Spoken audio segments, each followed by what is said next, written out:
The Detroit area is again becoming a hot spot. Dr. Nicholas Gilpin at Beaumont Hospital in Michigan. This wave is predominantly driven by unvaccinated individuals. I'm Rita Foley. On Wall Street, stocks are sharply higher. The Dow is up 143 points. More at townhall.com.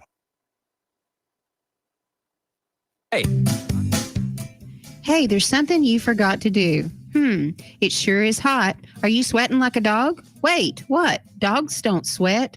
Oh no, you forgot to get your window tinted. Whether it's the kitchen window that sits in the sun for the hottest part of the day, or you just got new wheels, call Sharp Window Tinting in Burleson. 817-615-9379, or look them up on the web, sharpwindowtint.com.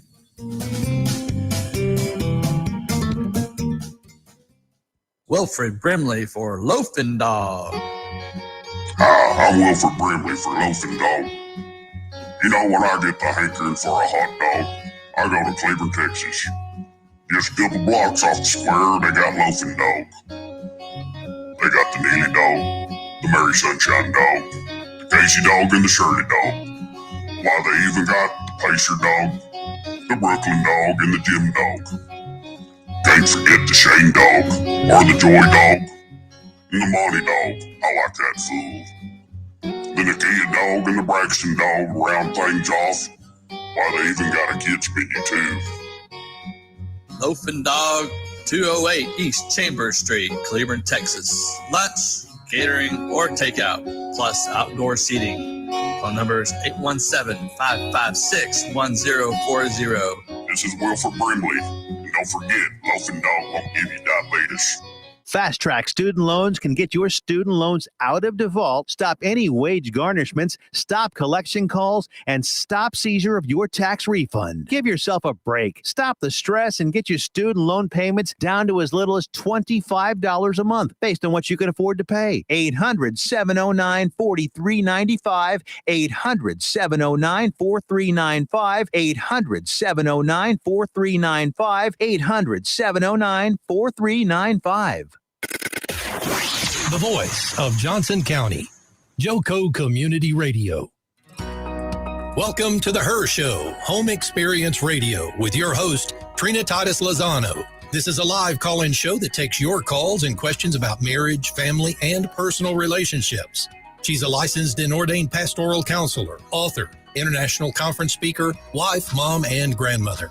She's been counseling and teaching vital relationship skills for over 30 years. Trina is real and relational and reveals strong truths spoken in tough love and common sense. Join us on the studio line now at 817-637-2585. And now, here's Trina. Hello and welcome back to the Her Show. I'm here on Joco Community Radio every Monday afternoon from 2 to 4. I'm answering your questions and taking your calls. My number today is 817-637-2585. There is nothing that will really throw me off. I am willing to answer any question that you have. And I received a question about a worried mother worried about her daughter's weight. And so this kind of gave me the idea that today that we would talk a little bit about weight gain, weight loss, how it affects family relationships. But I will answer any question. So any question about marriage or family or relationship, Home Experience Radio, making your home a place of love and peace. That is what this show is all about. And vital relationship skills, because, you know, we can do homemaking skills and learn homemaking skills. But if we don't learn vital relationship skills, no matter how well your house is decorated, there's no peace in it because of the moods, because of the attitude, because of the heart problem that people have. I mean, people really get offended at each other and really let little things become big things and don't know how to deal with it. So I am happy to help you. It doesn't matter if it's a little question or a big question. Just give me a call on the studio line here, 817-637-2585, and we'll just navigate together, however it is, and I'll cheer you on in the decisions that you are making. Today's Monday. It's a beautiful day, beautiful fall day, beautiful weather. I served homemade chicken corn soup for lunch, and it just felt so good to have that warm soup on this cold day. Hopefully, you guys are all geared up for the holiday. And the show before me was just talking about their Thanksgiving plans, and they're getting together with their family early and going out of town, and we are preparing to have a lot of people come to our home, and I'll be hosting. I love hospitality. I love family time. And if I had an ability to ask all of the listeners to raise your hand, I bet you would all be raising your hand right now, but raise your hand if you love having family time. Raise your hand if you enjoy the holidays. Something occurred to me today just as I was sitting around the table with some guests and also my grandmother. There were just five of us at my house for lunch today. And I just stopped and said, never again will the same people be together at the same time. More than likely, anytime you're in a group of people, you just kind of wonder, will there ever be this same group? And I think we take it for granted. So just think about that as you are preparing for your holiday. Will sit, whoever will sit around your table, it would be the first time or maybe the last time that these specific people will be around the same table. That's a pretty powerful thought, isn't it? You know, that's why we have to stay in the moment. It's just all about today. It's all about right now. It's all about what's happening right now in the moment. Today, let's make the most of today. You know, your future growth really begins with learning to manage and eventually maximize the time that you have in each day. So think about today. It's really a microcosm of your life. I like to say today is the future because the future is just successive nows. It's all about what happens right now and right now and right now. And, we want to make the most of every moment. It sounds simple. And there's no way, though, that you can be all that you have called to be, that you can be the best version of yourself without becoming an efficient steward of your greatest asset, which is time. And it's the time that you have right now. Think about that. That's really the great equalizer. We all have a different amount of money, we all have different life circumstances, but we all have the same amount of time, and how we choose to use our time is really critical. How we choose to be efficient and to steward this time. We just have 24 hours in each day, and then we subtract the amount of time that we really need to function with our 7 or 8 hours of sleep. And then we start going from there and just thinking, okay, how can I be sure that today I'm the best version of myself and that I'm using the time that I have today so wisely? If your days are a hot mess, your life will be a hot mess. It just truly will. You cannot wander aimlessly through your days and expect to have a productive, fulfilling life. And oftentimes, chaos is the default and the distraction. And it seems to be the MO for the masses. And it can't be. Chaos cannot be the MO. It can't be. It can't be you. It might be the way everyone else is, but you want to be focused and decisive and action oriented and goal oriented. And you want to value your time. And this is really critical because if we value the time that we have, if we appreciate the time that we have, if we realize that today is the only guarantee that I have, we'll make the most out of it. We're not guaranteed tomorrow. We just aren't. And there's a scripture that comes to mind that says, "Don't worry about tomorrow. Don't worry about tomorrow, for today has enough trouble of its own." And it's true. We need to worry about today and think about, okay, we're going to get through the day. We're going to make the most of today, and we're going to choose calm over chaos.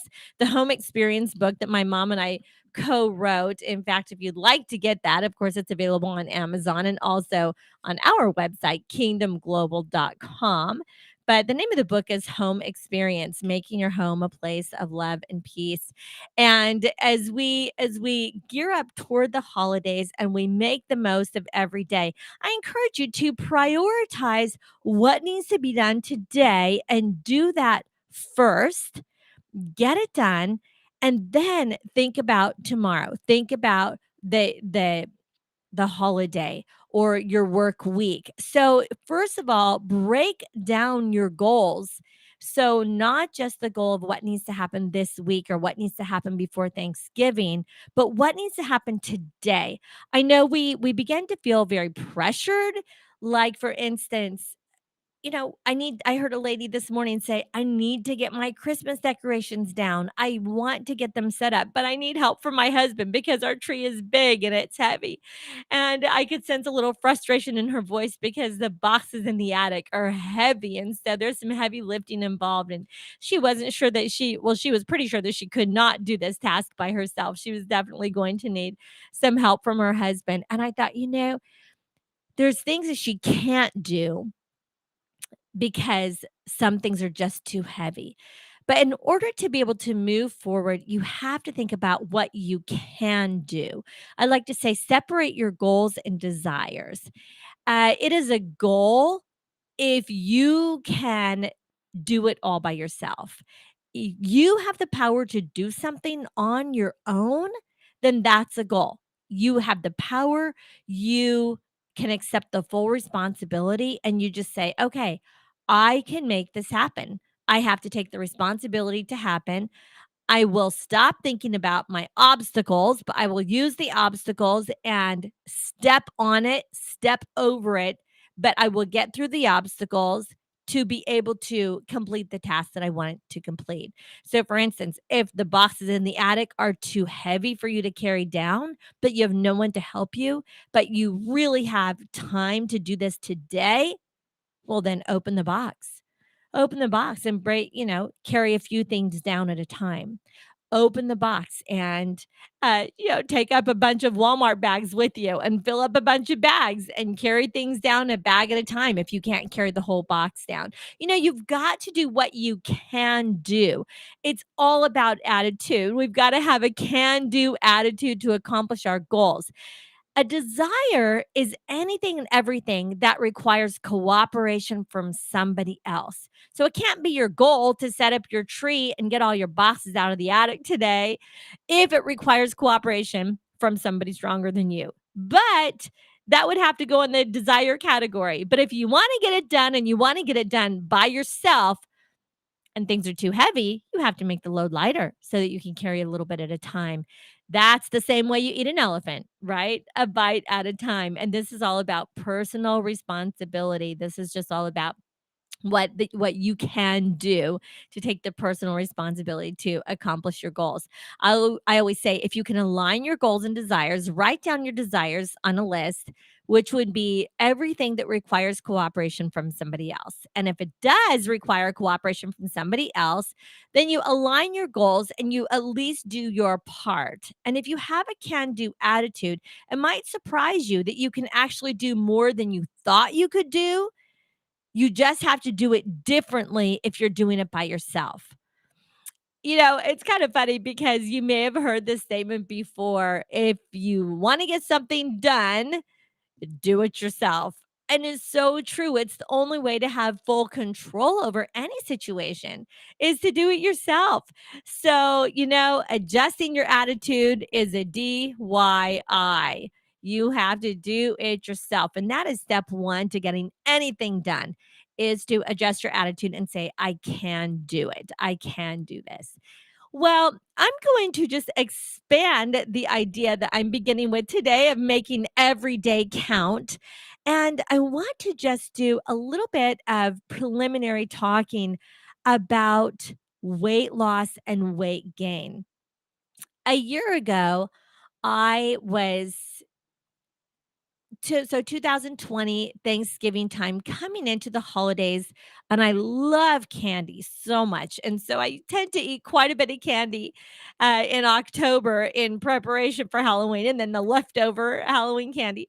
And then coming into November, I think, okay, I've got to cut back on the candy for sure because I start to feel guilty about that. But then it's time to just prepare this feast, and I think about all of the deliciousness and oh my goodness, I love delicious bread. And the fall time and soups, they just don't seem as delicious without some delicious bread to go with the soup. And as I come into the fall, I start thinking about these things that I really love to eat. And last year was the year that I gained quite a bit of weight. It was because of things shut down during COVID. So I could blame it on COVID, but really, do we blame way too much on COVID at this point? So I could blame it on COVID, but I gained weight. And initially, I had gained 10 pounds. And I've never been one to fluctuate weight a lot, but over my adult life, I've been married for 38 years. I have gained about 38 pounds, about a pound a year. And so I would level off and be about the same weight at within 5 or 10 pounds, and I would keep that and maintain that for many, many years. But, after I had my 4 children, I had put on about an extra 15 pounds from when I had initially got married, and, I was okay with it. I still looked fine, and I didn't feel too heavy, and, I it was sort of anticipated that I kept on some of that baby weight, but I adjusted and just bought a little bit larger size, and I was still wearing a medium. I wasn't a small, but just a medium. Well, then, a year ago, I had begun needing to buy large tops and large sweaters. And, it really didn't fit my frame to be in a large. And it didn't suit me. And I just felt badly about myself. At this point, I had let myself gain then an additional 5 pounds to the 10 that I had gained through COVID. And over the holidays, was then gaining 5 more pounds. So last January 2021, I thought, okay, I really want to lose 10 pounds, 10 to 15 pounds this year. So in January, I did what we all do. I made a New Year's resolution and I was pretty serious about it. I'm going to cut out sugar and bread and I'm going to lose this, work out a little bit more often. And I'm going to lose this 10 pounds and maybe even 15. Well, a friend of mine had begun a weight loss journey. Her name's Jill, and she's going to be with us the second hour of the show. And she had fluctuated weight the same that I had, but hers was a lot more weight fluctuation than I had done. But over the years, she had her story as well. And I was following her journey online on Facebook and Instagram, and she began losing weight. And she then lost 20 pounds, then 30 pounds, then 40 pounds, then 50 pounds, then 60 pounds, and 70 pounds, and 80 pounds. And here she is shrinking. And I'm thinking, I can't even lose 10 pounds. So whatever she's doing is really working. She and I talked about it. She told me what she was doing, and I just really appreciated her mindset shift, her commitment, and the more I asked about the plan that she was on, the more I was intrigued. And I began to just make a greater commitment to adjusting and to making healthier choices with every meal, but still wanting to do it on my own and not really join a program or do a plan. But I was asking more questions. So from January to July, I was watching her, and here it was July, and I still had not lost 10 pounds. I had lost 5, but then a few months later, I would gain the 5 back. I had lost 8, and then a little bit later, I would gain that 8 back. And it's like I could not keep it off. And I was like, what is going on? So by the beginning of August, I think it was, I've kind of lost track by now. I decided, okay, I'm going to give Jill a call and take this more seriously because if she can lose like 80 pounds, certainly I could lose 10 or 15. And if I just do what she does. So I called her and she was telling me about her changes and what she did. And she'll be with us in the second hour. But as she was telling me about this, I made that leap of faith and it just started with the curiosity and then the commitment to change. And there's a statement that I say often, my mom and I say it together, until the pain of staying the same becomes greater than the pain of change, you won't. Until the pain of staying the same becomes greater than the pain of change, you won't.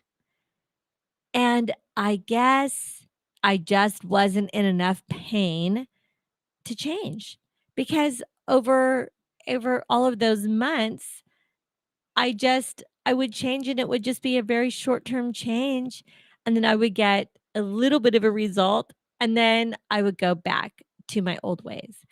So, I made a commitment a few months ago that I was going to make a change. And I have to tell you, I've lost that 10 pounds. In fact, I've lost 13 pounds. So I'm very proud of myself. And at one point, I thought that I had lost 15 pounds. And then the next day, I was back up 2 pounds. So I was like, wait. So, I have not maintained that 15-pound weight loss yet, but I've been doing good and I'm still on track. And I'm not perfect, but I am still on track. Most days I'm still on track. And when I get off, I get right back on. And so I went through the Halloween season without eating any candy. I'm so proud of myself. And now I'm headed into this beautiful time of fall soup weather. And, I have eaten bread a couple of times, but not like I used to, not indulging in it, but, just enjoying it when I really felt like it was worth it. And now I'm looking forward to Thanksgiving and Christmas and looking forward to New Year's, having a huge head start on my New Year's resolution this year. And then I have a goal, meaning I accept full responsibility to make this happen completely on my own. I have a goal that I'm going to fit into my wedding dress by my anniversary, which is on May 27th. And I'm going to fit into my wedding dress and I'm going to show it off and I'm going to be that goal weight, which is way less than the 15 pounds. So I'm going to have to go ahead and add 10 more pounds and lose about 25 pounds altogether. But, it's worth it. I'm excited. And even if I don't like the way I really look as a small, and even if because I've aged, so it just looks different now than it did when I was a young, super young bride. But it's gonna be neat to accomplish this goal, and I have a plan, and I'm sticking to the plan, and my husband is super proud of me, but he weighed a couple days ago, and he hasn't done the plan with me, but as I've lost weight, what has he done? He's actually gained it a little bit, and I was like, "Oh my goodness." Now we're kind of flip-flopping, and so here we are, and we're just gonna love each other through it. But that brought me back to the question that someone had asked me recently. What do I do about my teenage daughter that has gained a lot of weight? And so at this point, her daughter is 50 pounds overweight. And this mother just seems so desperate. The mother herself is not overweight, but her mother is quite overweight and would be considered obese. And so, we could say, Well, it's just genetics. And this daughter has more of a genetic foundation of her grandmother. But it's not. It's not just genetics. That has something to do with it, just with her frame, but it doesn't have to do with her own personal obesity and her own personal weight gain. We gain weight as a result of what's happening on the inside. And it really begins, it's a mindset. And so I was talking to this mother about her daughter, who at the time was 16 years old. And as a 16-year-old, we know that an extreme amount of weight gain is very damaging psychologically. It's very damaging and it causes a person to feel very down on themselves and very much, well, like they want to eat more, to be honest. It sends them into a depression. Now, I could be talking about different kind of eating disorders today. I could talk about anorexia or bulimia. I have not personally had any of these temptations or situations, but I have had clients that have had to battle their anorexia and bulimia tendencies. I will talk about that on another show. Today, I'm going to talk about overeating and the freedom from fixation on food. As I was telling this mother, this is her daughter's personal battle. And I want to tell you, as a 16-year-old, because once you get to be 16, it's a personal battle. And we all have to understand that personal growth is just that, it is personal. And food is not supposed to be a friend, it's supposed to be fuel, really, fuel to our body. And somehow, this little girl who's now a teenager, transitioning into becoming a young adult, she was excusing her behavior by using her grandmother as an example. And she was making an excuse that this wasn't her fault, as if she's a victim of her own overeating, that it wasn't her fault. She's just a victim of her genetics. And so I talked to the mom a lot about what it would be and how it would look if she herself embraced a completely different lifestyle for the whole family. And if she could have a conversation even with her mother about embracing a different lifestyle for the whole family. Because even though we're all different shapes and sizes and there are no two of us alike, as a family, if we can become healthy together, kids ultimately they will copy what they see, sort of a a monkey see, monkey do, excuse me, monkey see, monkey do effect.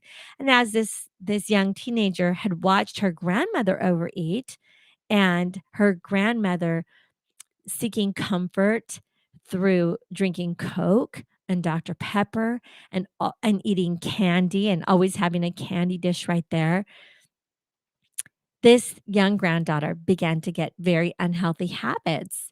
And it was time to make a change, but not without it being a shift in mindset for the whole family. Not just pointing a finger at her that she needs to change. That would be up to herself if she decided to.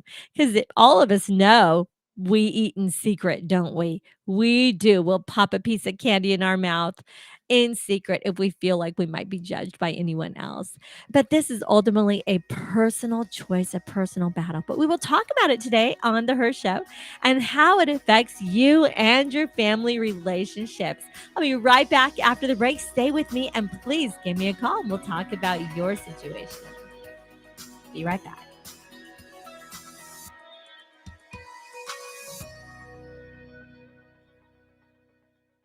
If you are trying to quit drinking or doing too many drugs, listen to me. You don't know me and we'll never meet. I had a problem like you once. I drank and used to party a little too much till it got out of control and almost ruined my life. I realized I needed help to fix my problem before it totally destroyed me. If you've tried to fix your drinking and drug problem and you know you can't do it alone, you need to call the National Treatment Advisors. They'll immerse you into a 30-day program to replace your old habits with new habits and totally change your life. And if you have PPO private health insurance, the entire program may be covered. Fix your problem right now before it gets any worse. Get clean. Call now and learn more. 877-247-1581. 877-247-1581. 877-247-1581. Out of deck carpet giving you the blues? Tired of your old dingy and broken tile? Let my friends at the Floor Store in Cleburne, Texas give your home the makeover it deserves. This is Old Taco Joe coming to you for the Floor Store. Whether it's carpet, tile, wood flooring, or real wood laminate, the Floor Store can cover all of your flooring needs. Located at 405 West Henderson Street in Cleburne, Texas, owner Brent Harris can help. Shower tile, tub surrounds, even backsplashes. Give them a call today at 817-641-9444. The Floor Store, they got you covered. When you're hungry for tender brisket or some delicious homemade cobbler, then look no further than Leach Brothers Barbecue, located at 1106 East Henderson, Cleburne, Texas. Leach Brothers has been family owned and operated since 1950. Take it from me, Taco Joe Orwinski. Todd and his family have been filling my belly breakfast, lunch, and dinner for a long time. Heck, I even have my own booth, open Monday through Saturday, 6 a.m. to 7 p.m. Come see them for dine-in, carry-out, and all your catering needs. You're listening to Joco Community Radio.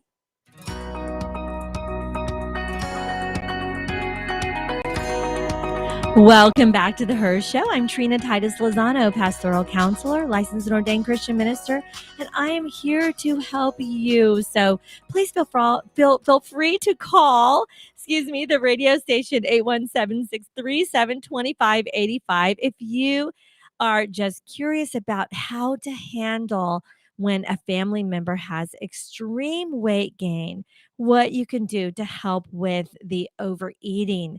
You know, overeating is something that all of us have to deal with at some point. Anybody and everybody will eventually get to a place in their life that they have to reconcile that we are what we eat. We are what we eat. And making these healthy choices, it is so important. And we get these wrong mindsets like, well, if a little bit is good, then a lot must be better. But in truth, that's not always the case, especially when overeating results in the negative consequences, such as this ditch of overindulgence and compulsive eating is. And the reasons may vary, but oftentimes an emotional or a spiritual void is trying to be satisfied with a temporary filler instead of permanent fulfillment. I love to talk about Jesus. I love to talk about having a faith-based mindset. And if we understand the power of God in our life, and the power of having being grounded in the word of God, being grounded in scripture, and having our identity in Christ, if we know that God made us and he is for us and he is with us, we can fill this void. He can be our friend, our savior, our God. Jesus is our friend. Food doesn't need to be our friend. God is our friend. People are our friend. Food is our fuel. And it is not meant to be our master. 2 Peter 2:19 says a man is a slave to whatever has mastered him. And we cannot allow ourselves to become a slave to food. What is compulsive overeating? Compulsive eating is this seemingly irresistible impulse to eat. Like, I want it and I want it now. And it happens. And it's really a temptation. I was just driving here and I have not had a soda or eaten candy since July. Okay? And I've not been to Starbucks since July. I was driving through Starbucks more and more frequently, getting my favorite drink, and you know what? It was such comfort to me. And I would treat myself with this grande, and I made it sound good, this grande chai latte that was with sugar-free vanilla and non-fat milk. So I would order it. I'll have a grande sugar-free vanilla non-fat chai. And then they would say, "Is there anything else?" And I would say, "Oh, a pumpkin loaf," or, "Oh, a pumpkin cream cheese muffin," or, something like this. And then I would get myself this little treat. And then I would drive away, get a sip of that, and I would think, this just tastes so good, and it just feels so good going down. But you know what? I was satisfying a sugar craving is what I was doing. And I was just thinking it's just a cup of tea. And most of the time I would resist buying a pumpkin loaf. And most of the time, even if I did, I would only eat half of it. So, and then sometimes I would think, oh, I don't want all the calories. So I'll just have a small cup of my chai latte. But when I was not able to lose weight, I thought, what is it that I am doing that is not helping me? And what it was this habit of driving through Starbucks. And I was doing it, several times a week and sometimes daily. And it was affecting me financially as well as affecting my waistline. And then another thing that I would periodically, when I'm getting gas, I would think, "Oh, I just want some M&Ms and a Dr. Pepper." I mean, peanut M&Ms and a Dr. Pepper, I'm just so in the mood for that right now, and I would run in and just treat myself. And, it wouldn't be long that I would gain the weight back. It's these habits, but it's like, it's not just about wanting it, but it's feeling like you can't say no to yourself when you get this craving. And then it becomes sort of compulsive and irresistible. And, um, and then there's begins to be this tremendous satisfaction through the emotional eating. And it's really not about the physical hunger. It's just about it would just feel good right now. I just want this. I'm just in the mood for it and I just want to treat myself. But this is a ditch. It really is. This is a very slippery slope. And this repeated action, it really becomes an addiction. And definitely results in physical weight gain. It results and then in a mental problem because now you're thinking negatively about yourself. But yet here you are creating and we it's like we eat it and then we somehow want to justify it. Um Most of the time when we are eating something that we shouldn't eat, we're doing it in secret. We're doing it when we're by ourselves in the car or by ourselves at home. And um and then we begin to really have a problem. And then it goes into what the Bible calls gluttony. And gluttony is an excessive eating disorder. Gluttony typically results in obesity, a condition characterized by excessive body fat that is 20% or more above your recommended weight. And in scripture, gluttony refers to a loss of self control and then this yielding to the fleshly desires instead of yielding to God, instead of having self control. That's really a fruit of the Spirit that says, okay, I'm going to set a goal and stick with it. I'm not going to break my own rules. I'm going to really have the self control. Proverbs 25:28 says, like a city whose walls are broken down is a man who lacks self control. We don't want our walls to be broken down. People, no, we want to be stable.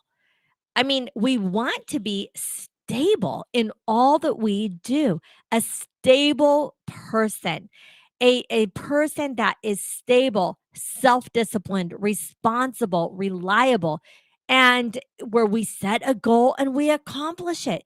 This goal to control our weight to be a healthy size, the size that you were meant to be, whatever your is correct for your frame. You might be an extra large or you might be a double X based on your frame. But if you're supposed to be a medium, and you've allowed yourself to become a large or an extra large, it's time to take a hard look at what is actually going on here. Why are you overly indulging? Proverbs 23:21 and 22 says, "Do not join those who drink too much." See, it's an addiction. Or gorge themselves on meat and sugar. For drunkards and gluttons become poor, and drowsiness clothes them in rags. It's so true. When you drink too much, when you eat too much, listen, a little bit of a good thing is good and it's okay. But too much of a good thing is so destructive in your life. What's a binge? Binging is a period of this unrestrained indulgence to eat, to drink, even to shop. It's this repeated behavior, this binging, this addictive behavioral pattern. And if you keep with it, it's such a problem in your character. You're not being the best version of yourself when you're allowing yourself to slip into this type of binging, and it's like you have a nudge in your spirit. You have some conviction, you have a little bit of your conscience that is tweaked, that you think, "No, I shouldn't do that. I've had enough. I shouldn't go have seconds. I shouldn't have more. I shouldn't." But then you do anyway. What is that about? What is that about? We've really got to come to the place of maturity that we will say no to ourselves in exchange for saying yes to something better, to say no to this short term temporary high, to say yes to a long term goal, to say no to the quick fix, to say yes to breaking the addictive patterns, to breaking these compulsive patterns, to breaking the bad habit of ignoring your conscience. What is that about? Our mind is so powerful. Our mind is so powerful. And it's so important that we pay attention to it. It is just destructive. It's destructive when we overeat. It's destructive. Symptoms resulting from compulsive overeating. The physical symptoms are the cycles of excessive eating, and then severe dieting, and then excessive eating, and then severe dieting. I was just kind of a person that would say, I love a quick fix. I do. And so I love the temporary satisfaction, And so I would be in the mood for something and I would just want it, and I would want it now. And then whenever the scale would go up 10 pounds, I would say, "Okay, I've gotta get this 10 pounds off." And so I would do, fad diets, like I did the Beyoncé diet, which is the fast. You can lose 10 pounds in 10 days. You just have to, not eat at all, and you drink this combination about every 2 hours of organic maple syrup with lemon juice, fresh squeezed lemons, and water, and then you would drink this and then a sprinkle of cayenne pepper. So you would drink this sort of organic maple syrup and lemon juice and cayenne pepper concoction, along with about a gallon of water a day. And then in 10 days, you magically lose 10 pounds. And it worked. I lost 10 pounds in 10 days. Well, then I gained it back in about 14 days. It was about 2 weeks and I gained all 10 pounds back. But we know that this is a problem. And if this is what you're doing, it's a problem. Another problem, chronic pain, neck and joint pain, high blood pressure, even diabetes for some, kidney disorders for some, heart disease for some, and inactivity, like where you begin to be having more of a limited range of motion and activity, shortness of breath. after just mild exertion, like shortness of breath of just from walking up the stairs, shortness of breath of just, playing with the kids or playing with the grandkids, and we're running around playing tag, and I'm like, out of breath. Come on. It's a problem, and we've got to be mature enough to say, when there's a problem, I'll I'll do whatever it takes to have a long-term solution to the problem. I've got the maturity to say yes to the things that are going to be a long-term solution to the problem, not the problem of being overweight, the problem with how I'm thinking. I'm thinking incorrectly about food. I'm thinking incorrectly about myself. There was a lady that was very overweight. She weighed close to 400 pounds, and she was a tall woman. Her mother was a very successful New York model, runway model for all the top models, and worked at the top agency in New York City.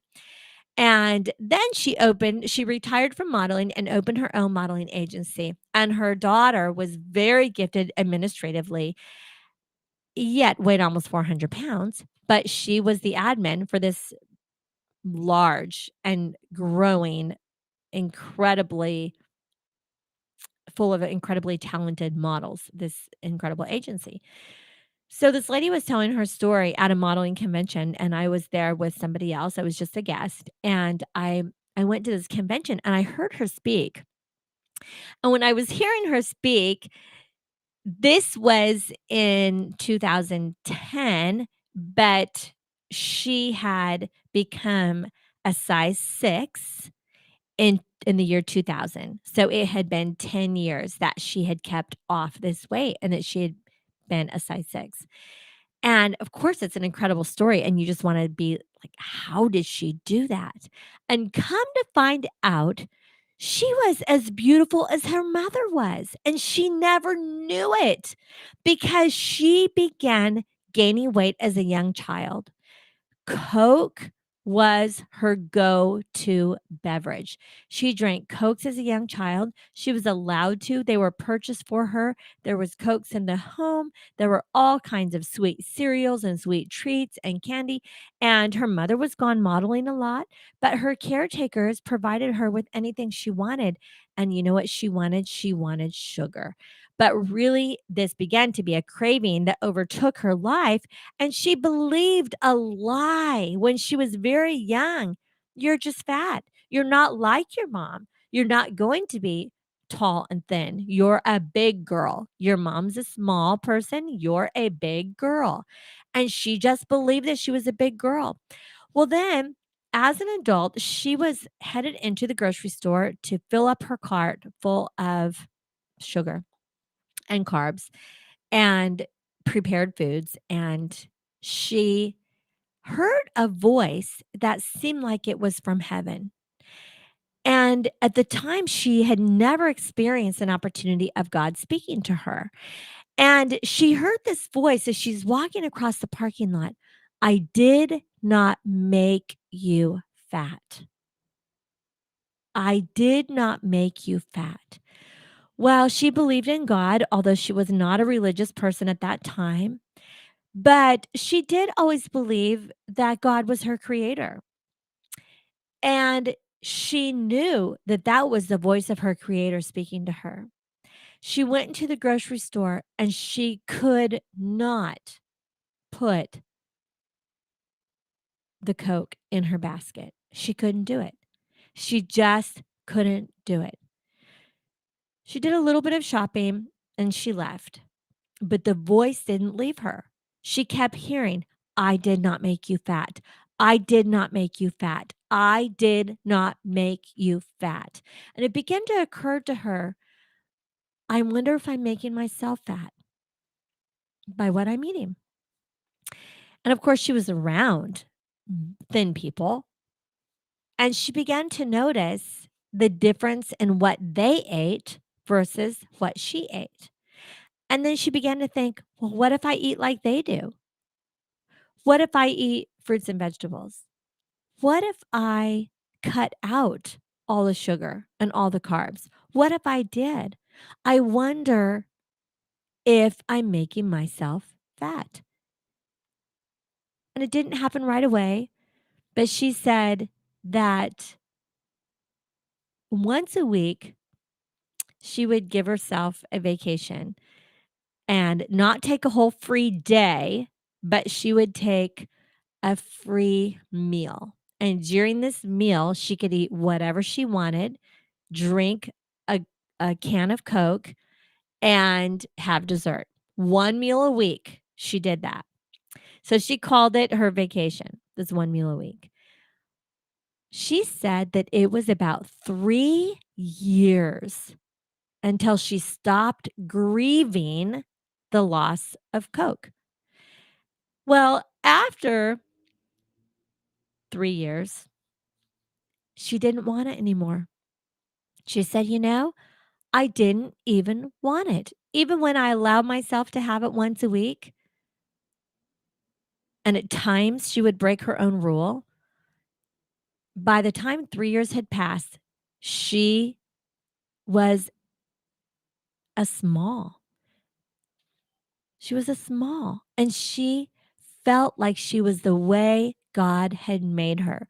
For the first time in her life, she felt like she was the way God made her. And I sat there listening to her talk, and I was just full of emotion. And I was crying because I thought, how beautiful that her creator, her maker, God Almighty, spoke out of heaven. And she didn't hear it with her ears, but she heard it deep in her soul. And she held on to those words. I did not make you fat. She had experienced so many physical problems as a result of her weight. And the emotional problems, low self-esteem, anxiety, shame, irritability, depression, guilt, feeling powerless over her size, really just hopeless. 1 Corinthians 13, verses 16 and 17, chapter 3 says, don't you know that you yourselves are God's temple and that God's Spirit lives in you? If anyone destroys God's temple, God will destroy him, for God's temple is sacred and you are that temple. You are that temple. You are a temple of God. God says that your body is sacred. He made you. He made you, and he did not make you fat. He made you perfectly and beautifully. Here's the wrong belief. The wrong belief. I can't sustain enough willpower to resist the foods that give me pleasure. That's a wrong belief. I can't do it. I can't sustain the willpower. The right belief is the issue is not the power of your will, but it's the power of your God. It's Christ's Spirit that lives within you. If you would open your heart up to God and say, God, I can't do this by myself. I need help. The scripture says that the same Spirit that raised Christ from the dead lives inside of you. So when you choose to activate your faith in God, then his Spirit within you is able to change you from your focus that is on food to a faith that will fulfill your deepest needs. Ask God, what are the emotional needs? Where are the lies that I believed? What is the truth? Because the moment that you choose to believe God and you entrust your life to Christ and you respond to this voice of your creator that says, I did not make you fat, then he gives you his Spirit to live inside of you. And the Spirit of Christ gives you his power, the Bible says, to live the life that is fulfilling and a life that God has planned for you. And then God will work in your life. Romans 8:5 says, those who live according to the sinful nature and to our flesh, we have our mind set on what that nature desires. But those who live in accordance to the Spirit, We have our mindset on what the Spirit desires. And you know what God desires for you? He desires for you to be an overcomer. He didn't make you fat. He doesn't want you to be overcome with temptation to eat things that are bad for you, to eat things that are, or to do things that are cancer causing, to do things that that negatively affect you. You know, it's kind of a joke, but somebody said, how did you lose weight? And I said, well, I discovered that I'm allergic to food. It makes me swell. It's true. I just need to think of food as fuel. If I think of food as just a satisfaction of my craving, it'll make me swell. And I'll swell pretty quickly. And so I end up being a weight that I'm not supposed to be. That's not the right weight for my frame. So here are some situational setups for overeating. Overweight parents who establish poor eating habits in their childhood. So when your parents are overweight, when your grandparents are overweight, it's kind of a situational setup. Maybe that's why you're overweight. It is in part a way that you've justified your weight, and it's kind of a setup. But you cannot allow that situation to cause you to think incorrectly about food. Another situational setup: overcoming other habits by self-will, substituting one bad habit for another, compensating for a loss by replacing smoking with eating. You know, a lot of people do that. They say, well, I don't smoke anymore, but now they're overeating. I don't drink anymore, but now they're overeating. It's a situational setup. At childbirth, you know, you gain weight during pregnancy, and a lot of people begin to get the wrong mindset of, hey, I'm eating for two. Yes and no. You need to eat healthy, and yes, you are feeding yourself and you're feeding your baby, and that baby needs healthy food to grow. So don't allow your pregnancy to be an excuse to overeat, because you'll have the baby, and guess what? That excess weight will still be there, and it's going to be there anyway just from the pregnancy, but you cannot use that as an excuse, or it's going to send you down the wrong path. But you know what? Sometimes changing jobs, or I used to be a dance teacher. So my job was that I taught tap, ballet, and jazz. So then what happened was, when I retired from teaching in the dance studio, I began to gain weight because I was not as physically active. So these are some situational setups, but we can't let these stop us. We've got to create new situations, and sometimes it's hormonal. And now I'm postmenopausal. So for all year last year, I was like, well, I just can't really lose weight and keep it off. It's probably because I'm 56, I'm postmenopausal, and I just don't have the hormones that are helping me out here. My whores are moaning. And it's not a good situational setup for me. But you know what? No excuses. Let's take inventory. Let's not keep believing the wrong beliefs. Let's change the way we are and embrace a healthy lifestyle. I'll be right back after the break. Let's talk. Give me a call on the studio line, 817-637-2585. Be right back.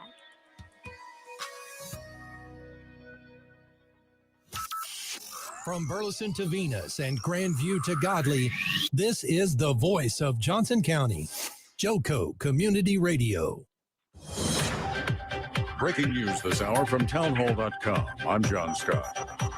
President Biden will sign the bipartisan infrastructure bill into law this hour. It's a major accomplishment for the Biden administration, and the White House is planning a big bill signing ceremony. Heritage Foundation policy analyst David Ditch tells the Salem Radio Network the bill is financially irresponsible. It would add a tremendous amount to the national debt, and in exchange for that, we will get a tremendous amount of wasteful spending. The president with another big event later this evening. White House Press Secretary Jen Psaki says President Biden will be holding a virtual meeting with China's Xi Jinping tonight. The two leaders will discuss ways to responsibly manage the competition between the United States and the PRC, as well as ways to work together where our interests align. Press Secretary Jen Psaki. Also at townhall.com, Kenosha County Circuit Judge Bruce Schroeder, courtesy of Court TV, explains the law of self-defense. The defendant may intentionally use force which is intended or likely to cause death or great bodily harm, only if he reasonably believed that the force used was necessary to prevent imminent death or great bodily harm to his own person. Closing arguments are underway at Kyle Rittenhouse's murder trial and the shootings of 3 men during street unrest in Kenosha. After closing arguments, names will be drawn to determine which 12 of the 18 jurors who heard testimony would deliberate, with the rest dismissed as alternates. The UK government increasing the terror level of severe, meaning an attack is highly likely. The move comes after police said a blast in a taxi outside a Liverpool hospital was caused by a homemade bomb. Police say the motive remains unclear. The Dow is down 8 points and the NASDAQ 3 points in the red. More at townhall.com. Why are... Hey, there's something you forgot to do. It sure is hot. Are you sweating like a dog? Wait, what? Dogs don't sweat. Oh no, you forgot to get your window tinted. Whether it's the kitchen window that sits in the sun for the hottest part of the day, or you just got new wheels, call Sharp Window Tinting in Burleson. 817-615-9379, or look them up on the web, sharpwindowtint.com.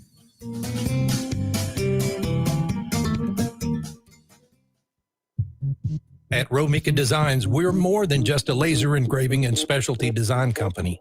Much more. I'm Ron Phillips, co-owner of Romika Designs, and if you can dream it, we can probably make it.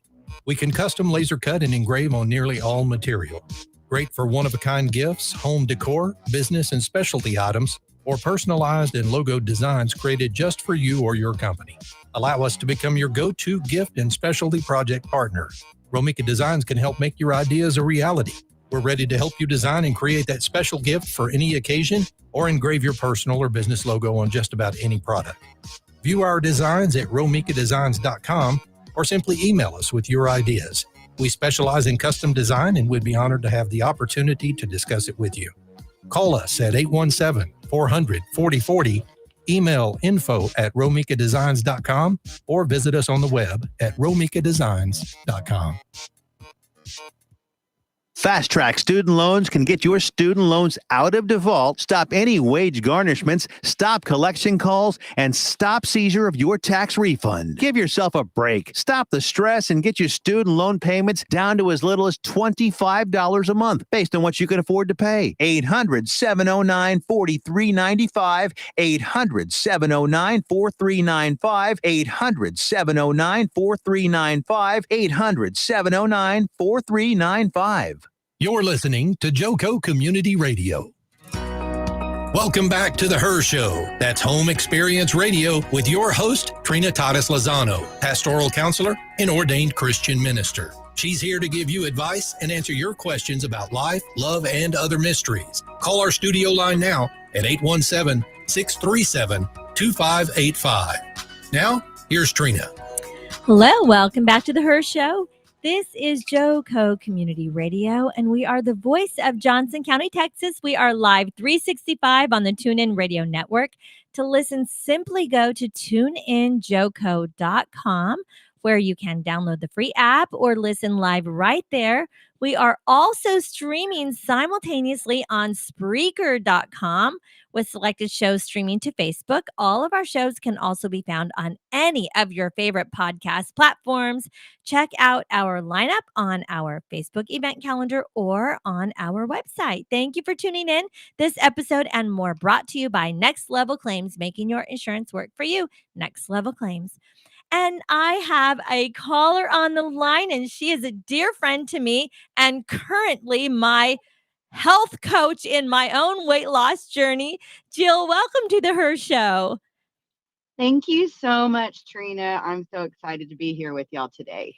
Well, this has been a great topic, and it just occurred to me today, and I was inspired by your Instagram, and I just said, we need to talk about this on the radio because this affects all of us, and this affects our relationships, because how we feel about ourselves is a huge factor to how we treat other people. How we treat ourselves and how we treat other people is actually connected, believe it or not.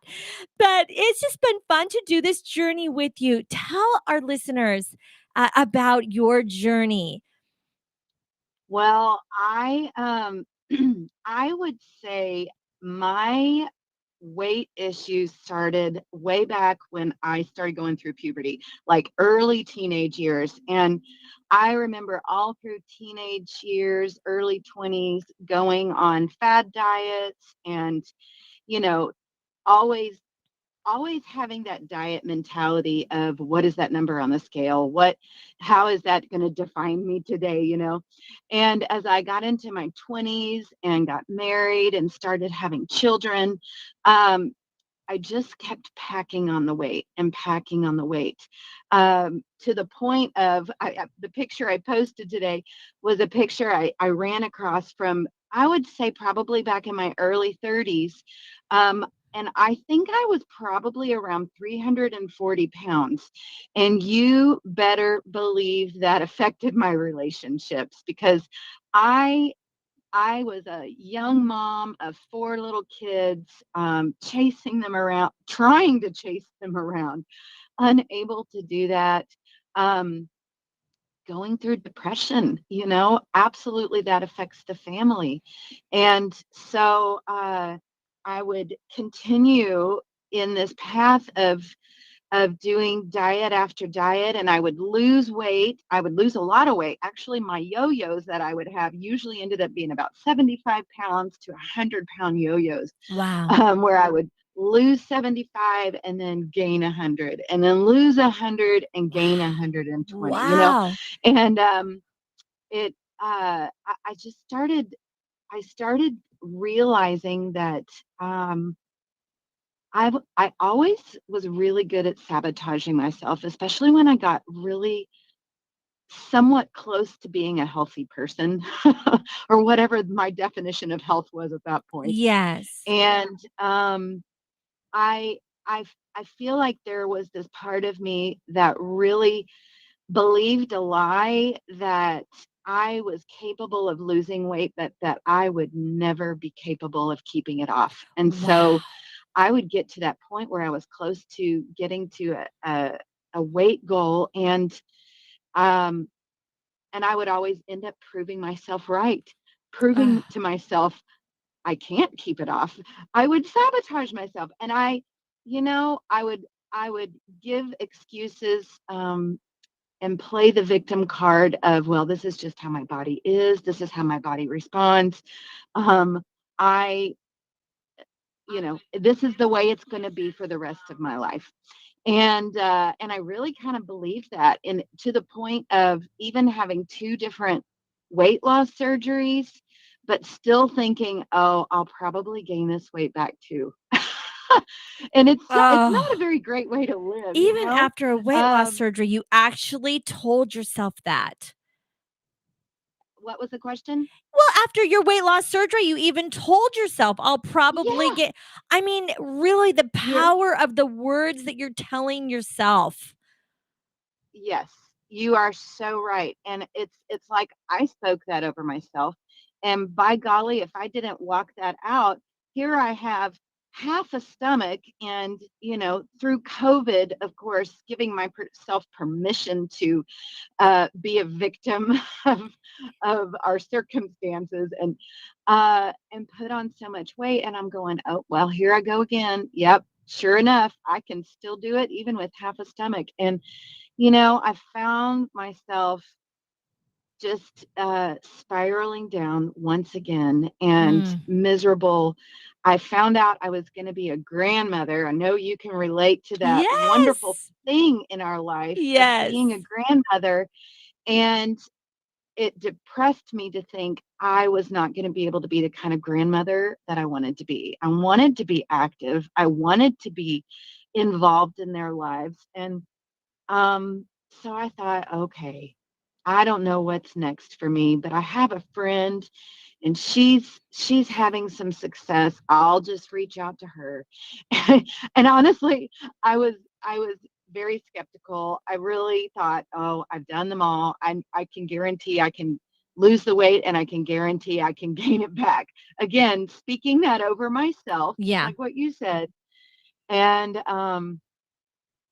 I started this program back in November of last year. Actually, I just hit my 1 year anniversary. Yes, congratulations. Thank you. Thank you. But I started it last year, right before the holidays. I thought, oh my goodness, what kind of crazy person starts trying to get healthy at the beginning of the holidays?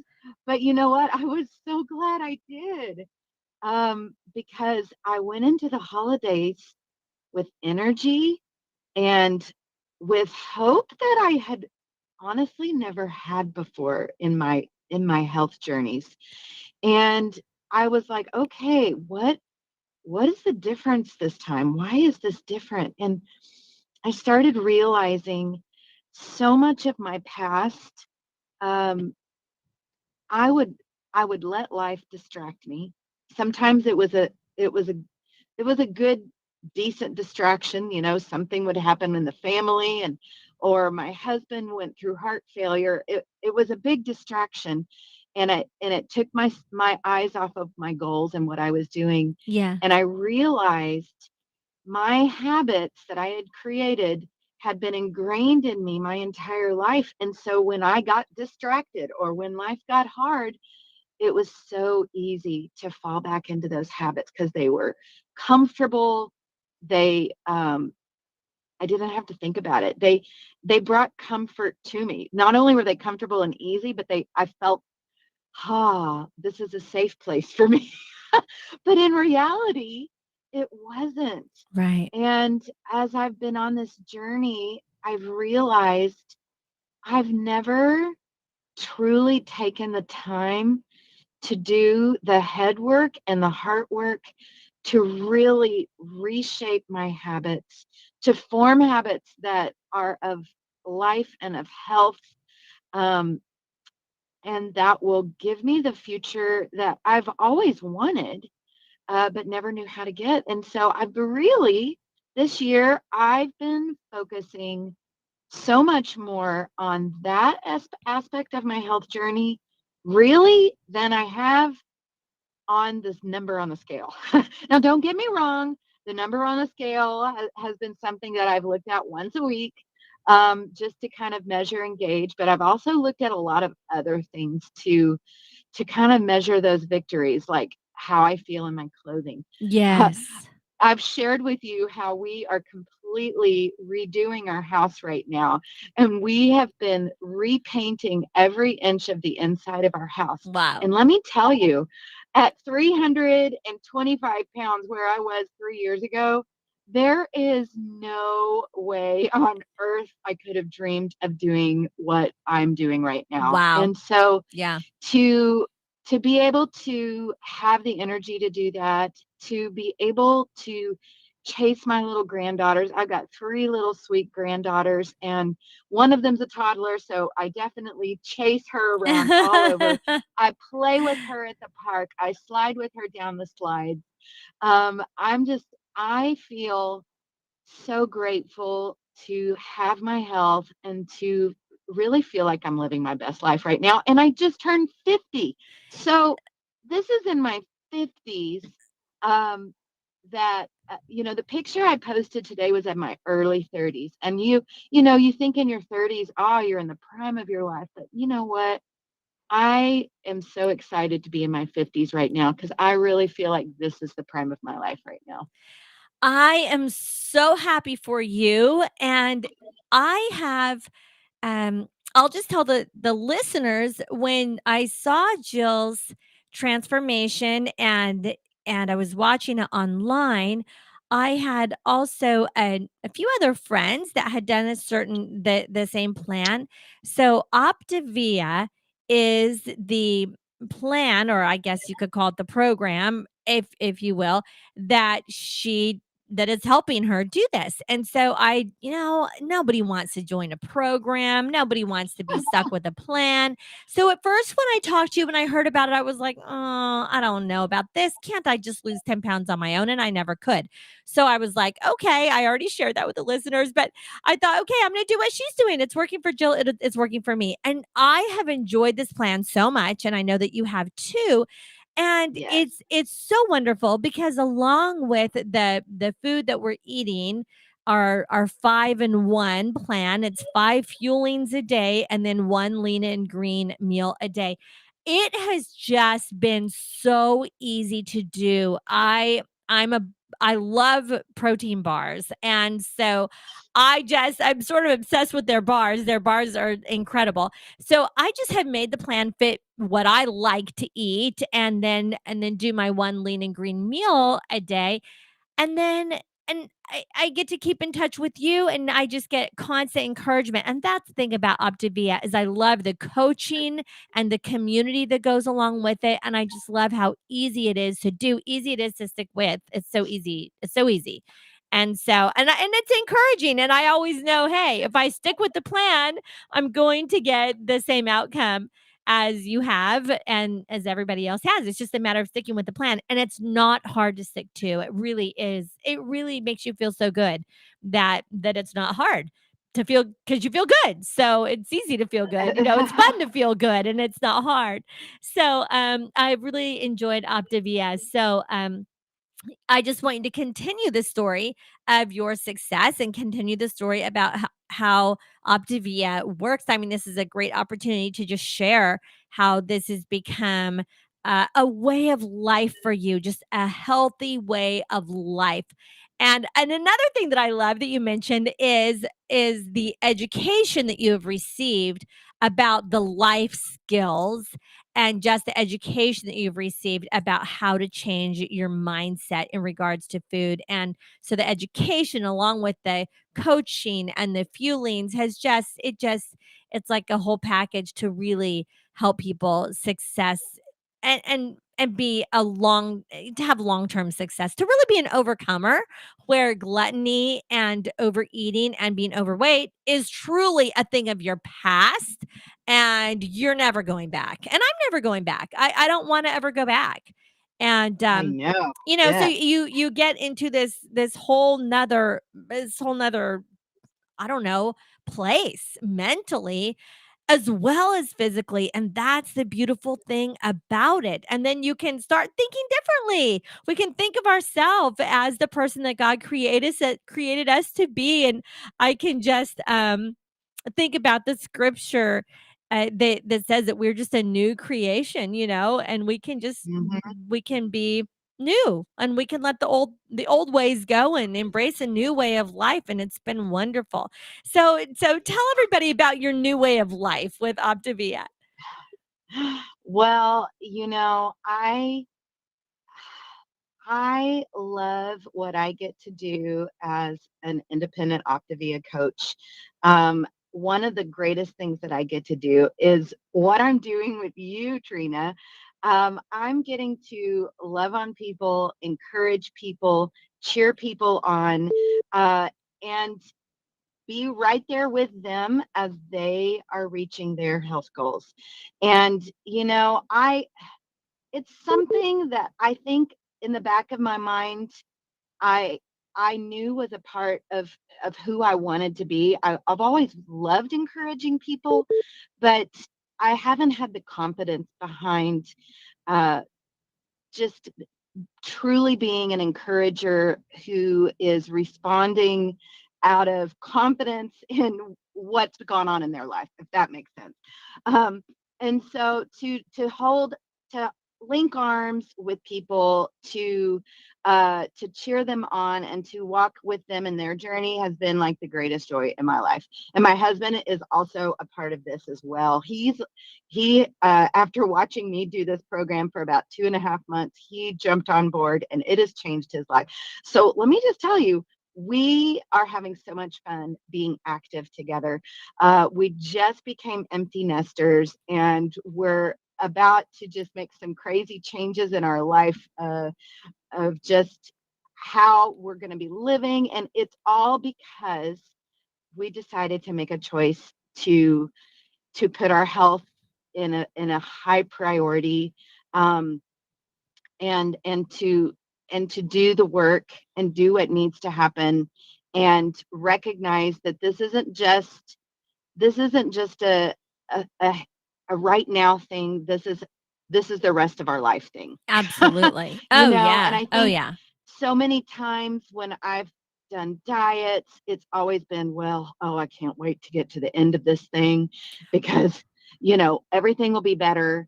Well, then life would, like I said, life would get hard and I'd get thrown off course. And anyway, my vision of this is so different now because um, it's all about looking ahead and moving forward in your goals for health. And so there's going to come a time, probably pretty soon, where I'm going to reach a number on a scale where it's been my goal. And I'm going to reach that. And in the past, if I were to come close to that, I would have thought, okay, finally I reached my goal. I'm just going to stay there and try to maintain. But instead, um, we are encouraged to continue making goals for our health. So I'm not necessarily making goals of, okay, now I want to lose another 10 pounds. Now I'm like, okay, what is a goal for myself that I want to set for myself? Do I want to run a 5K? Do I want to get a bicycle and ride with my husband? My husband loves cycling. He would love to get me on a bicycle and go riding with him. And I'm like, okay, it's kind of scary. But you know what? As I'm getting healthier and healthier, those are goals that I want to continue to set for myself. So I'm continuing to press ahead, and move forward and not just stay stagnant at a maintenance place. We don't even like to use the word maintenance because it's kind of almost like a stagnant term. So instead, we are optimizing our health. We are continuing to move forward, and we're striving to just reach that next level for us. It might look different than the next person, but whatever that next level is. So I am excited for the future. I'm excited what this looks like for me and for all the people that I get to walk alongside. There are some people, this program works. Honestly, it works 100% of the time for people who are willing to give it 100%. And there are people that get on the program and they treat it kind of more like a diet, and they get the results of a diet where they'll maybe lose some weight and then maybe gain it back because they're not necessarily doing the fullness of the program. And to me, that's what makes this program so amazing. And Optavia says, well, results are not typical. And so I just want to say that, not everybody's going to lose the weight. And that's not because the program doesn't work. It's because maybe you're not working all of the program and finding the fullness of the program. So those that I've worked with who have just said, yes, I'm going to do this. I'm going to work the components. I'm going to use the education. I'm going to use my coach to encourage me and stay connected with them. I'm going to get involved in community. That's another component of our plan, is staying involved in community, because we've learned that when we link arms together with people who are working towards the same goals of health, it encourages us, it motivates us, it keeps us driven to keep pressing on towards our goals. And then I'm going to stick to the nutrition plan. So when those 4 components are really worked together, it forms this bulletproof plan for our health. And so I can't help but get excited about that. Tell me how it has improved your marriage just by you really being an overcomer from this old lifestyle of a fixation on your food and a fixation on the weight and a fixation on your, all that. Like, how it affected your relationships negatively back then. Absolutely. How much better is your marriage now that you guys have done this together and that you're doing this together, and even your relationships with your kids and your grandkids? I mean, it's just a massive difference, isn't it? Absolutely. Um, I have thought about that a lot. And my husband and I, we've been married for 27 years. We've talked about that there were so many times that it's like I didn't know who I was because I was so locked into a, a depression of being so wrapped in this goodness, what's the best way to describe it? Just wrapped in this heaviness, not just physically, it was definitely physical, but it also became very mental, very spiritual. And so it affected my marriage. Marriage is hard. It's hard work. You have to work at it. And there are definitely times where I wondered, oh my goodness, are we going to make it? Are we going to make it? And I am so grateful that this past year, a new fire has been ignited in me. And I love it that. truly has affected everything. It has affected my relationships. It has affected my confidence. It has affected how I love on my family, how I love on my kids, how I love on my husband. We are having such a great time together. We and I 3 years ago, 4 years ago, that that was not something that I saw our future looking like. So this is a tough Honestly. question, and I mean, I know your husband's a great guy. I don't know him well, but he's obviously a great guy, and I'm just curious. Did he ever say anything about your weight or his concern, or did your relatives or your family members ever, or your mother? My mother, she always notices if I've gained or lost 10 pounds, and she'll usually say something about it. But I'm just curious if did family members talk to you about your weight gain when you would be heavy, especially your weight gain back after your surgery? Was your husband really such a great guy that he never mentioned it, or did he ever act like he was concerned? Well, I would say this.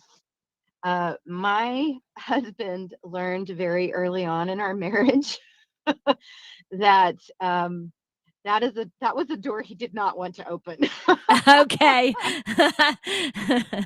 Yeah, my husband too. And I would get extremely defensive and shut down.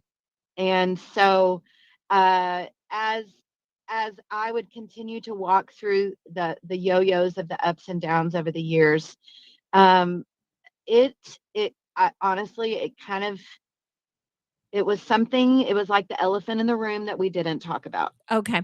What And about your mother? Did she talk about the elephant in the room, or other my family members? mom, Uh-huh. To you.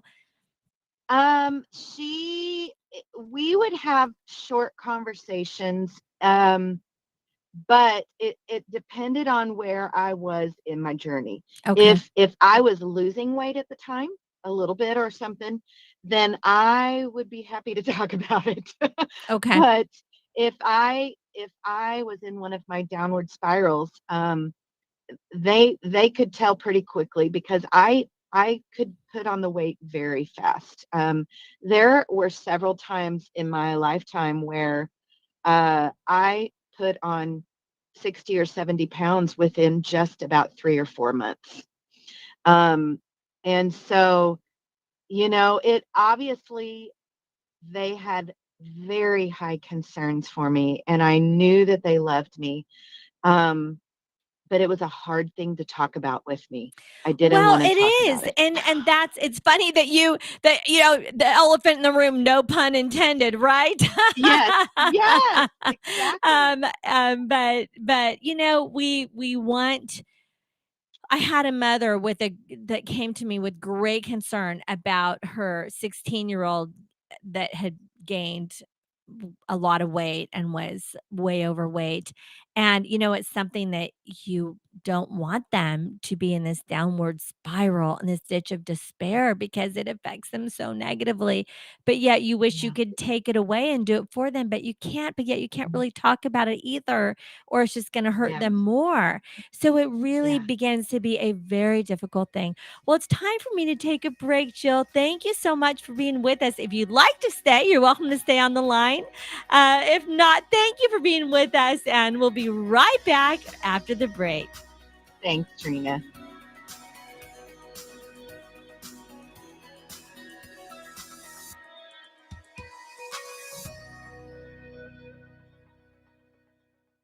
Out-of-date carpet giving you the blues?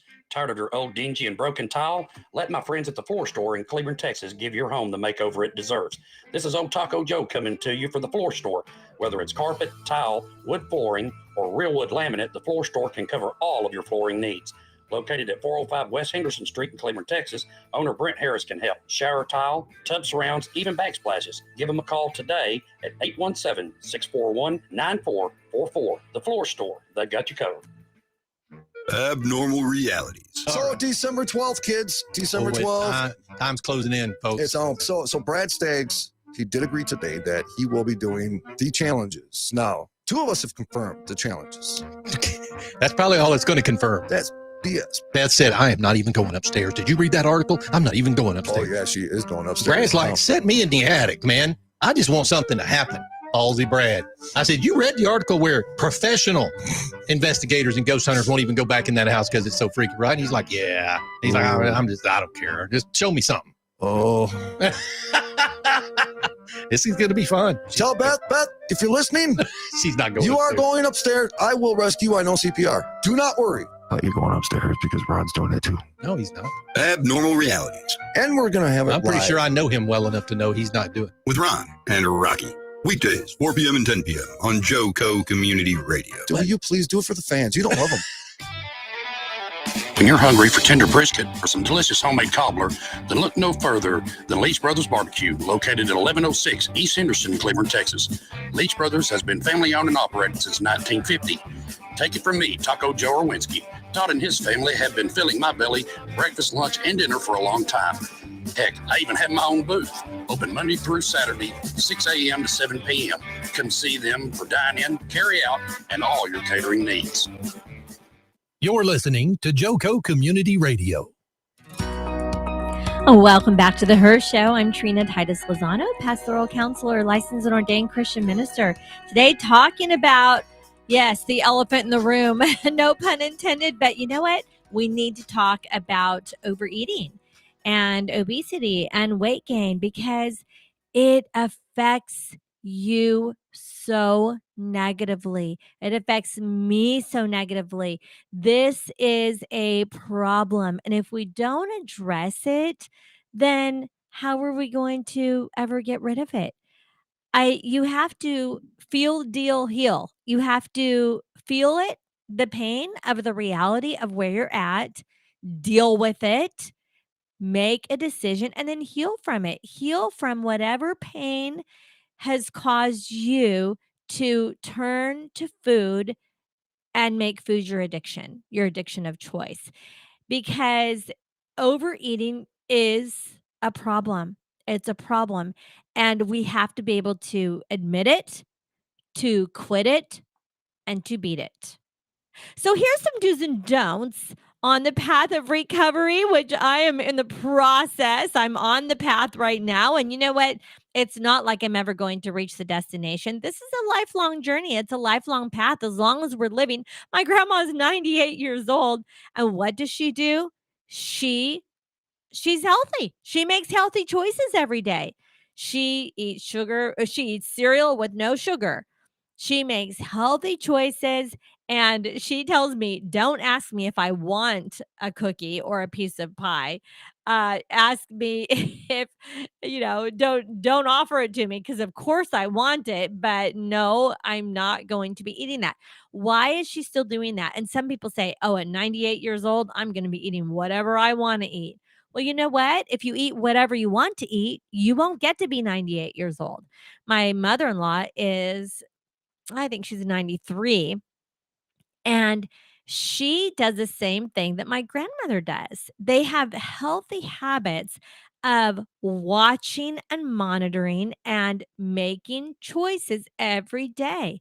And depending on the way that they're feeling, the way that their digestion is operating, the way that their BMs are, they make adjustments if they need more fiber or less fiber.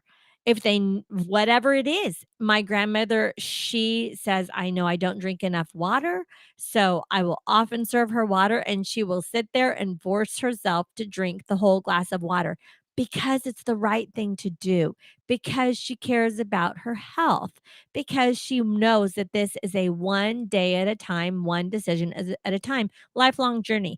It's not a once and done thing where you meet your goal and then you're finished. No, this is a journey. And so there are do's and don'ts as we are on this journey, as we are on the path. We want to do the do's and avoid the don'ts. And soon you will see that you are actually on a road to transformation. And this transformation, just like Jill has realized, it will be one that is sustained. And it's sustained because it's deeply rooted in your faith in God. It's deeply rooted in the change of mindset. It's deeply rooted in your heart and in your soul. And so here's some do's and don'ts. Don't say that you're on a diet, but do say that you are eating healthy. Don't say that let me say it this way, don't keep unhealthy food around you. Don't do it. Just, don't don't keep unhealthy food around you. Either you move if you can't move the food, if it's a buffet, walk away, push yourself back. I served lunch today, and as I'm serving lunch, I had dessert because I was being hospitable, but everyone sitting at my table didn't eat the dessert. Some people, like my grandma, like I just told you, she chose to say no thank you. And we need to be able to say no thank you.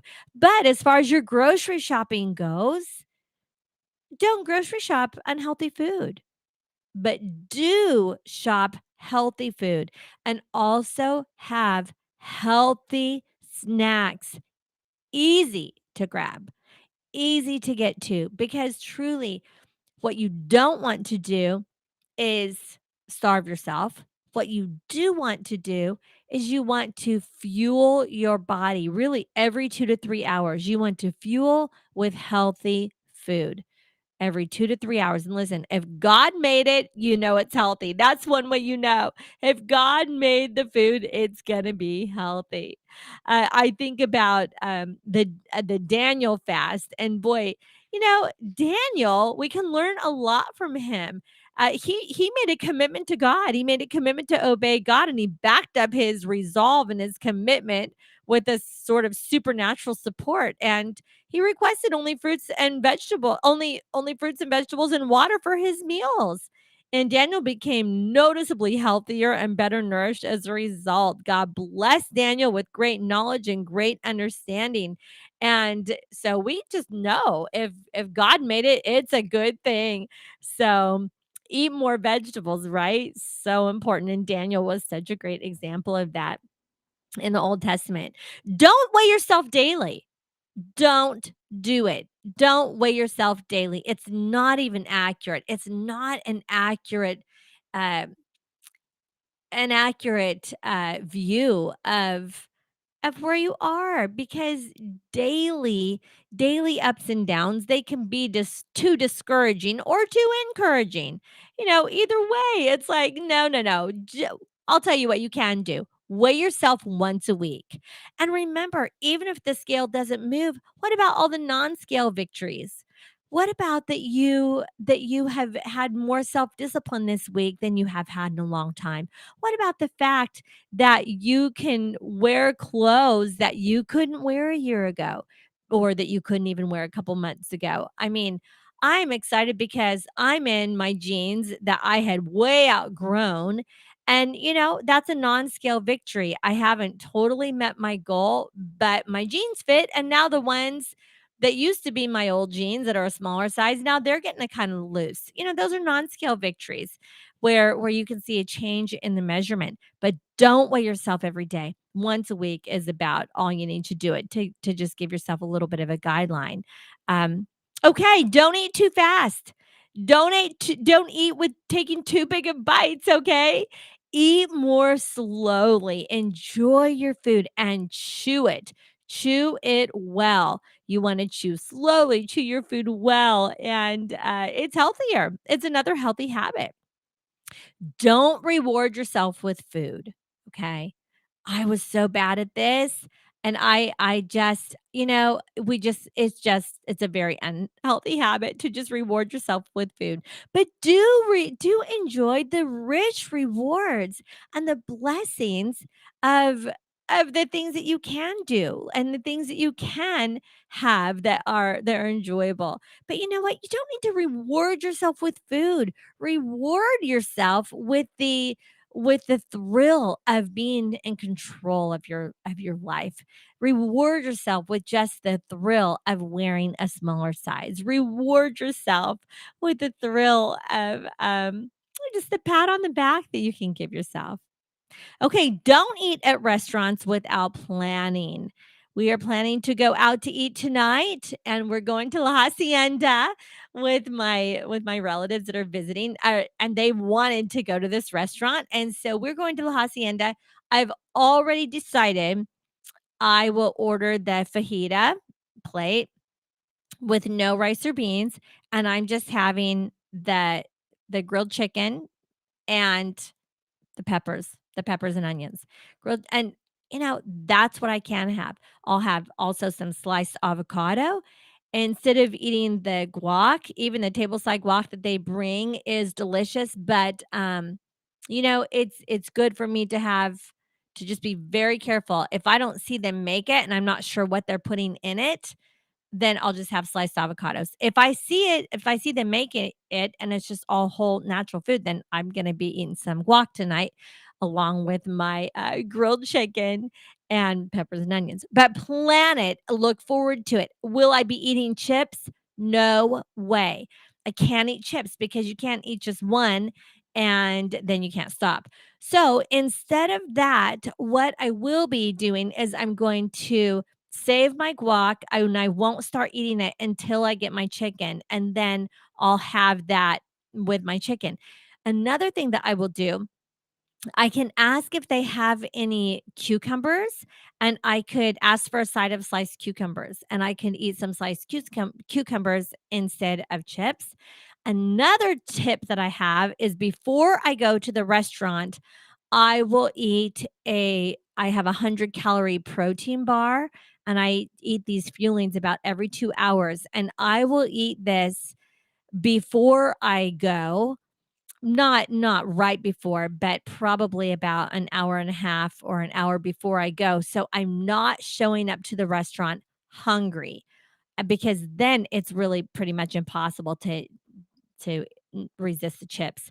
And another thing is I won't set the chips in front of me. I'll have the chips set down on the other side of the table, and I'll just be sure, to not have them in front of me. Because sometimes you can just eat mindlessly, but you cannot do that. So, be mindful and plan whenever you are going to be eating out.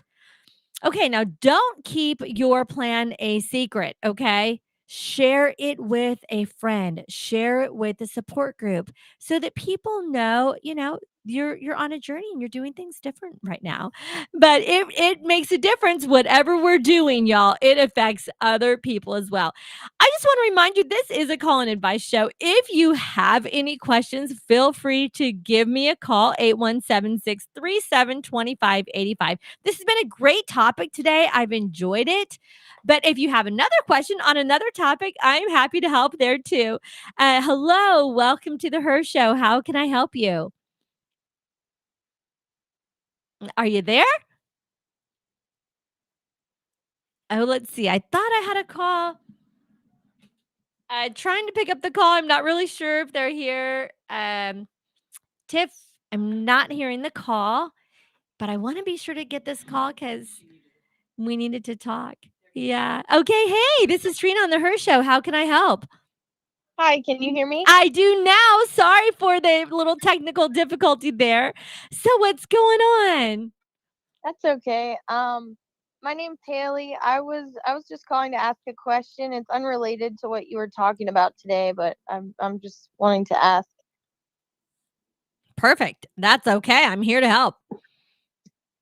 Um, okay, so I guess I've had a lot of conversations with people in church and out of church, but mostly Christians, and I'm wondering what you would say is the balance between going after things that God has put on your heart and then having the balance of like God opening doors, because I hear all kinds of different things and people have many opinions about it. Well, I'm happy to give you my opinion. And, everything is really principle based. And to me, the principle is that a door opens if you are either knocking on it. And let's think about a door in regards to, even if there's an electric door that automatically opens, you have to walk toward the door to even activate it to open. And so I do not agree with the mindset of just sitting around and doors just fly open. I was talking to a missionary from Haiti at lunch today, and he said that all over Haiti, it's very common for people to say, I wish you prosperity, and for people to just sort of wish prosperity and to say, I bless you with prosperity and I hope the prosperity comes into your life. But if it happens that way, we would all prosper. If it happens that way, we would all be successful. But it's very important for people to understand, okay, I have a part to play in this. There are principles biblically. There's principle of sowing and reaping. Listen, if you don't plant the seeds, you're not going to reap a harvest. You may have heard the analogy of, well, I can't wait for my ship to come in. And my question is, did you send the ship out? Because if you haven't sent the ship out, then you're waiting for a ship to come in that's never going to come in. Or you're waiting for a harvest when you have not planted the seeds. Or you're waiting for a door to open when you're not even walking toward it versus knocking on it. But speaking of this sort of principle of being an active participant in your own life. I mean, do things just happen? I've been talking about people's weight loss journey. Does it just happen? It doesn't just happen. You are the only one that is living your life. And in order for prosperity to happen, it it it means that you're actively involved in seeking and walking, and you're actively on a journey of where God is leading you, and you're involved in the process. God doesn't just dump things in your lap while you're sitting there waiting. You're an active, the waiting is not just a sitting, it is an active part to play, even in active in prayer. I mean, nobody will ever get a job that they haven't applied to. And so we have to take action to participate in our own life. That being said, there are situations, I call it pushing on a pole door, where it seems like there's a closed door. And so we're pushing, and the door's closed. Well, it might just be a pull door. Maybe you just need to come at it from a different angle, and instead of pushing, you need to pull. But yet the door will still open if you pull on it. And so I think people get too discouraged too quickly and too easily, saying that something is a closed door when it might just be you pushing on a pull door. You know what I mean? And sometimes even a situation where it seems like it's a no, it's just a not yet. And I know we tend to get very easily discouraged, as we were talking about weight loss throughout this show. It's like we just are programmed to want this quick fix. And when it comes to job changes or career development, or and I was talking about this with another couple recently, is, we have to be an active participant in the process. We can't just expect anything to happen, just like we have to be an active participant in the process of weight loss and maintaining it. And it's a situation of, I opened the show talking about goals and desires. It's If it is a desire that I have a new and better job with better hours, better pay, better career opportunity, even better ministry opportunity, if it's that type of a thing. So I have a desire to do that, but it's a desire because it requires cooperation from somebody else. If they don't hire me, I'm not working for them. But on the other hand, I must make my goals and desires fit together, because if I don't at least begin walking and at least take the leap of faith to apply for a certain job, well, then I may never get it. I was hearing about a person who has an incredibly good job. He has a job of an engineer, but he does not have education as an engineer. But yet he's worked for many, many, many years as an engineer, and he's very, very, very naturally gifted. Well, he started knocking on doors knowing good and well that his education was not going to give him the opportunity. He didn't have the criteria for the job. However, he was able to get an interview. Again, that was just a desire that he had, but he at least knocked on the door, wrote the email, applied for the job, talked to his friend, and he was able to get an interview. When he landed this interview, he was able to tell the guy, I know that I don't have an engineering degree, but you can give me any test that would be a criteria for doing this job, and I guarantee you I'll pass the test. And if I do pass the test, would you give me the job?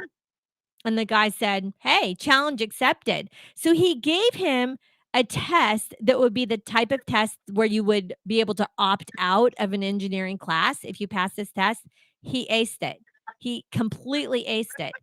And this guy said, hey, I'm going to give you a chance. Well, you know what? He's the best employee they have, but yet he wasn't even qualified for the job. But if he did not take that leap of faith and even believe in himself enough to say, I believe in myself, I know I can do it, will you give me a chance?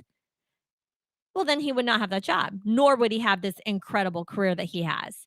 So, that's a lot of it, is the attitude. But to answer your question, yes, you better walk towards the door, or doors, if it opens, you won't even be close enough to walk through it. You've got to be a part of it. Does that make sense? Yeah, that's good. Is there any way I can be more specifically helpful? No, I think you answered it pretty well. I think too many people, like you said, I think we want things instantaneously instead of really enjoying and walking the process out. Yeah. Yeah. We are, we all want to harvest, and it's fun to have harvest, but it is no fun preparing the soil, digging in the dirt, planting the seeds, watering the seeds, and then waiting for, all of this work that you've been doing to eventually produce a harvest. But we all want to harvest. But yet, Yeah. is the harvest going to come if we're not actively participating in the process? No, it's not. It's not just going to happen. And it's part of why I'm on the radio right now, is because I don't have the education to be on the radio, but I have the desire enough to say, okay, if any radio station would just give me a chance, I'll do my part, and then I'll be able to prove myself if I just have a chance. And now I've been on the radio for 3 years, and this is my second radio station, and I love it. But is it going to just happen by me just waiting and wishing? It's not. It's not. You have to be an active participant in it.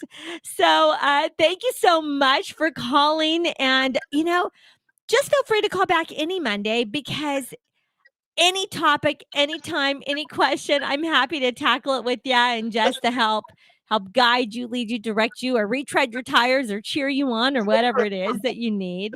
But I really appreciate you calling today. God bless you. You have a great day. Okay. Thank you. I appreciate you too. Have a good day. Okay. Bye-bye. Bye. That's a great question. And I think that's something that we all come to terms with in our life. Do I just sit back and wait for things to happen that I want? Or do I go for it? You better go for it, because guess what? No one else is going to go for it for you. This is yours to do. This is your life. You only have one life to live. So, for you to be the best version of yourself,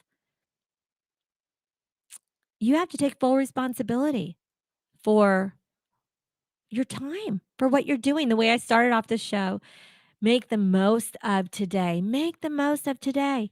This is your day, and your future is successive nows. Listen, your future size is what you choose to do right now, and right now, and right now. Choose to what you eat right now, and right now. Your future mindset.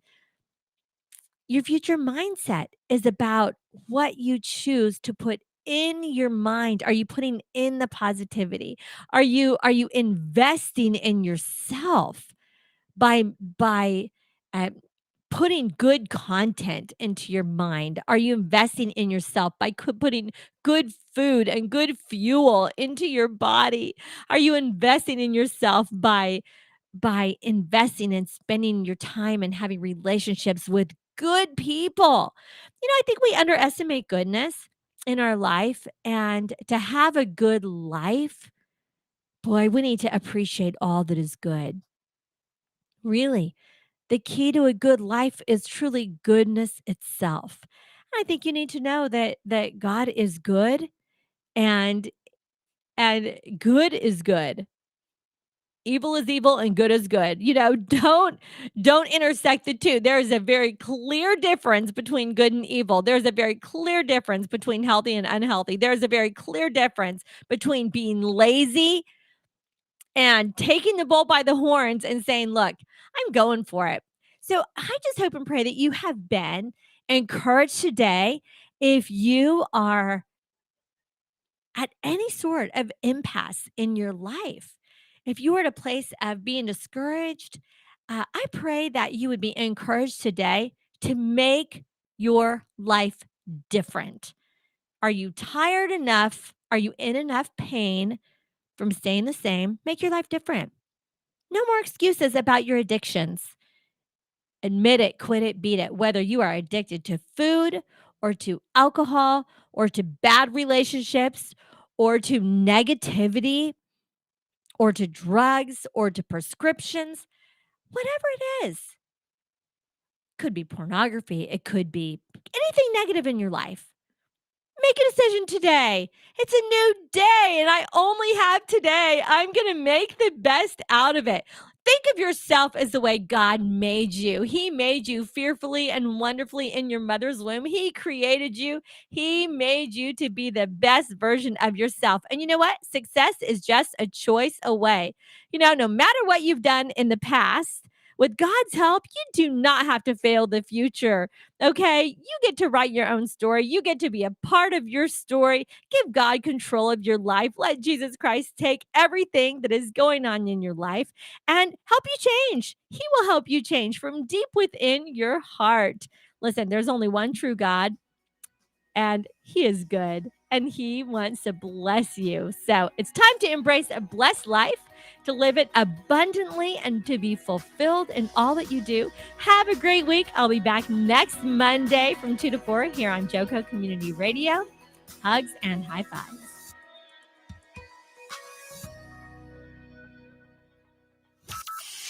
From Burleson to Venus and Grandview to Godley, this is the voice of Johnson County, Joco Community Radio.